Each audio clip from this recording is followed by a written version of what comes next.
Amigos, pues lo que faltaba, a falta de argumentos, ya se dieron cuenta que igual la oposición no los está ayudando realmente.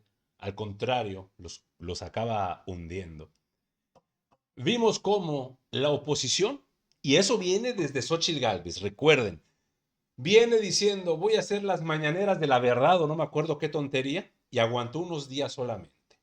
Después de eso, empezó la oposición a intentar imitar lo que hacía la doctora Claudia Sheinbaum, en su momento igual el expresidente López Obrador. Y viene el Poder Judicial haciendo la conferencia matutina de los jueces. Esto viene ya creo que un par de semanas que lo están realizando, realmente no le había prestado atención, amigos. Sin embargo, en esta ocasión me llamó mucho la atención que a falta de argumentos, a falta de debate, y ya vieron que no pueden hacer absolutamente nada, pues dicen, vámonos a las últimas instancias, vamos a llorar. Vamos a llorar en plena conferencia para que vean cómo estamos siendo afectados nosotros, los jueces, por ese poder demoledor de la Cuarta Transformación. El cinismo, amigos, también se refleja en lágrimas. Vean ustedes si ustedes ya me comentaron. Suspensiones para la elección. Ya la Corte mandó despejar el camino para la elección de todos los recursos jurisdiccionales. ¿Y qué va a pasar cuando termine la elección? Va a revivir el tema. Porque el día 1 de septiembre, mientras no se resuelven estos juicios, la suspensión tendría el efecto de, bien, ya se acabó la parte electoral de esta reforma.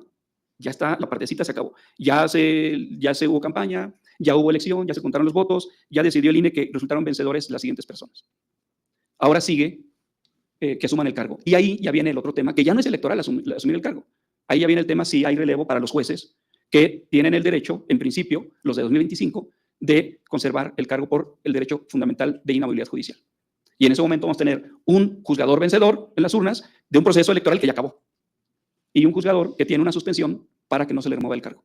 Claro que esta es una consecuencia visible al 1 de septiembre, pero si la Corte decidió dar seguridad jurídica revocando, lo esperado en una decisión que debe llevar sus últimas consecuencias del máximo tribunal del país, que es lo menos que podríamos esperar, es que lo hubiera puesto en blanco y negro para dejar las cosas claras, para dar seguridad jurídica plena, y no solo seguridad jurídica para destrabar ahorita el proceso y dejar en el limbo lo que viene después. Creo que aquí el tema es, definitivamente, si se va a asumir la jurisdicción, debía ser asumido con todas sus consecuencias para dar realmente seguridad jurídica en lo que viene en todo el proceso hasta el 1 de septiembre.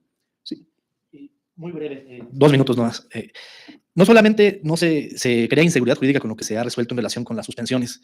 Les decía, el derecho, si bien no es una ciencia exacta, en muchas cosas se parece a la ingeniería. Si mueves la mecánica de una parte, otra parte no va a funcionar. Un engrane va a estar chocando. Y en este caso, el engrane que están afectando de manera muy fuerte es la institución jurídica prevista en la ley de amparo de la modificación de las suspensiones. Porque de acuerdo con esta ley de amparo y con la jurisprudencia de la segunda sala, jurisprudencia obligatoria, las cuestiones jurisprudenciales no pueden ser un hecho superveniente para modificar una medida cautelar, una suspensión. ¿Por qué? Porque una cuestión de derecho se tiene que analizar en los recursos, en las quejas o en las revisiones. El hecho de que la Corte haya utilizado este mecanismo que es de competencia para subrepticiamente introducir aquí un incidente de modificación, pues trastoca, por un lado, el recurso de queja, el recurso de revisión y ese incidente de modificación de las suspensiones. También por inseguridad jurídica sobre qué es lo que es aplicable. Está la jurisprudencia de la segunda sala que dice claramente, cuestiones de jurisprudencia no son hechos supervenientes. Entonces, el hecho de que la Corte haya resuelto en noviembre de 2024 que es un tema electoral, no significa un hecho superveniente de acuerdo con esa jurisprudencia. Y aquí lo que tenemos es que de los 6 votos que terminaron habiendo a favor de este punto de que se modifiquen las suspensiones, 2 fueron el ministro Gutiérrez Ortiz Mena y el ministro Lainez, nada más ellos 2, porque el tema sí era electoral. Otros 2, que es el ministro Pérez Dayán y la ministra Ríos Farjat, porque es una cuestión de orden público, ya no es jurisprudencia, ya no es una cuestión legal, es una cuestión de hecho. Entonces solamente 2 van en contra de la jurisprudencia de la segunda sala. Y las otras 2, pues ya vimos que cambiaron el voto porque se dieron cuenta que no les convenía votar como estaban votando. Entonces no sabemos. Pero como sea, supongamos que se fueran al lugar de que sí es electoral, serían nada más 4 votos. Y 4 votos del Pleno no pueden derrumbar una jurisprudencia de la segunda sala. Se requerían 6. Entonces, el juez que va a cumplir tiene, por un lado, una jurisprudencia de la segunda sala obligatoria que dice cuestiones de jurisprudencia, cuestiones jurisdiccionales no pueden ser hechos supervenientes para modificar las suspensiones. Y por otro lado tenemos esta votación que dice sí, modifícala. Eso crea inseguridad jurídica. Y todo parte al final de que utilizaron una facultad que es nada más para competencias, para meterse al fondo de las suspensiones, fondo que solamente se puede ver en quejas o en revisiones, y cuestiones de modificación realmente modificación, que son hechos supervenientes, y estos no son hechos supervenientes de acuerdo con su propia jurisprudencia, para hacer las modificaciones. Y con eso también se llevaron de las patas el procedimiento de bonificación de las suspensiones. No somos matemáticas, pero también no significa que 2 más 2 no sean 4. Y aquí hicieron 2 más 2 da 5, y por eso se están fregando, perdón, estas 3 instituciones: las revisiones, las quejas y el incidente de modificación de la suspensión. Que, por cierto, ese incidente implica que le des vista a las partes y que se puedan pronunciar. Y aquí los quejosos no pudieron darle sus argumentos a la Corte, y la Corte decidió: no, se tienen que modificar, sin haber escuchado a las partes. Y el principio más importante que hay en todo asunto jurisdiccional es el de contradicción: escuchar a todas las partes para resolver en justicia. Si no escuchas a nadie, pues, ¿qué justicia es esa? Magistrada, y bueno, perdón, ya aquí dando la palabra. Haya sido como haya sido, tenemos una decisión de la Corte que dice esas suspensiones deben removerse para dejar el camino libre a las elecciones judiciales. Les dijo a los jueces: háganse un lado, háganle vaya a la elección para que vayan. ¿Qué otras consecuencias tiene? Diríamos aquí, claro que hay otras consecuencias. Si el Tribunal Electoral, cuando en su... Gracias, buenos días a todas y a todos. Yo quisiera traer un poco a colación como contexto esto que mencionaba la magistrada Edna, en cuanto a que es notorio cómo es que las ministras del oficialismo se ponen de acuerdo, ¿no? En ese momento ahí pudiéramos decir hasta un aleccionamiento de cómo tenía que votar la otra, porque no estaba comprendiendo las consecuencias de la postura de su votación. Pero esto, en el trasfondo, lo que nos muestra es un claro afán de sacar esta cuestión a toda costa, ¿no? No hay en lo absoluto en estas personas juzgadoras un mínimo sentido de pensamiento crítico. Están siguiendo la consigna de sacar como sea, al costo que sea, con el costo jurídico que ello implica para este país, este tipo de reformas. Y entonces nos preocupa que esto se dé y lo estamos atestiguando. Se ve claramente como una de las ministras del oficialismo le dice a la otra: te estás equivocando, mira, pon atención. Incluso le muestra unas hojas y le dice: fíjate cómo estás votando porque nos estás dando en la torre para lo que queremos.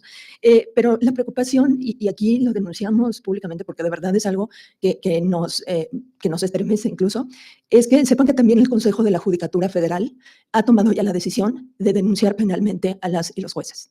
Tenemos ya absoluta seguridad de que la mayoría oficialista del Consejo de la Judicatura Federal ha dado luz verde a que ese órgano interno del Poder Judicial de la Federación dé vista a la Fiscalía General de la República. Nuestra absoluta solidaridad con la jueza María Gabriela Ruiz Márquez, con el juez Sergio Santamaría Chamú, porque, bueno, pues esto nos revela algo que ya sabíamos, no solo nos los reitera. Estos órganos están totalmente cooptados por el oficialismo. Es increíble que el propio Consejo de la Judicatura Federal, que es el órgano que está llamado a garantizar nuestra independencia, a generar las condiciones propicias, tanto materiales como de recursos humanos, para que la justicia se cristalice y se materialice todos los días en este país, ahora resulta que va a ser también quien persiga a los jueces y a las juezas por tomar estas decisiones que además adoptan en ese libre albedrío, en esa postura, en esa discrecionalidad y en ese prudente arbitrio que son inherentes a cualquier persona juzgadora con el mínimo de independencia que se requiere para hacer su trabajo. Entonces, esta mayoría del Consejo de la Judicatura Federal, ¿integrada por quién es? Integrada por quien tuvo una carrera judicial en su estado y que después se dedicó a hacer política, o por quien tuvo una carrera también que no tuvo mayores matices ni mayores brillos y a la que poco le conocemos la voz, pero eso sí, es la primera que indica que hay que sancionar a todo mundo, ¿no? ¿Con qué autoridad moral incluso? Yo invitaría a algunas de estas personas consejeras de la Judicatura a que tuvieran un debate en términos estrictamente jurídicos con las personas juzgadoras que ahora están persiguiendo. Pensemos en el otro consejero, ¿no? que su mayor fortuna ha sido estar del lado político correcto y que ha tenido múltiples cargos a lo largo de las administraciones públicas aquí, particularmente en la Ciudad de México. Y con sorpresa, desde luego, pensemos en aquel consejero que se decía de carrera judicial y que se supone que tendría que haber abrazado el compromiso a toda costa en cuanto a la defensa férrea de los valores de la institución y de la independencia judicial, y que de repente, ¿no? se vuelve ese punto de quiebre donde está coadyuvando abiertamente porque estos valores se desconozcan. Entonces denunciamos esto, ojalá nuestros compañeros, compañeras de la prensa le puedan dar seguimiento. Es sorprendente porque nunca se había visto, por lo menos con ya con ese afán directo, con esa dirección encaminada absolutamente a amedrentar a las personas juzgadoras. Yo cerraría con 2 reflexiones. Una, como decimos, bueno, finalizamos esta etapa, pero no quiere decir que la resistencia cese. La resistencia sigue con el mismo compromiso, con la misma convicción. Así que, bueno, seguiremos haciendo uso de los cauces legales que nos brinda el Estado de Derecho, por una parte. Y por otra parte, no me puedo despedir momentáneamente sin no traer a colación que próximamente será 8 de marzo, el Día Internacional de las Mujeres, y que en preparación a ello, con mucha preocupación, también con mucha desilusión, seguimos viendo que no llegamos todas, que el gobierno, el oficialismo, nos sigue quedando a deber, que sigue habiendo una deuda histórica tremenda para las mujeres en este país. Y que ello ahora se va a reflejar no solo en las mujeres jueces que estamos siendo destituidas fácticamente, sino en las cientos de mujeres secretarias, actuarias, que aspiraban algún día a llegar a un puesto de toma de decisiones en un ambiente que no está diseñado para nosotros. Muchas gracias.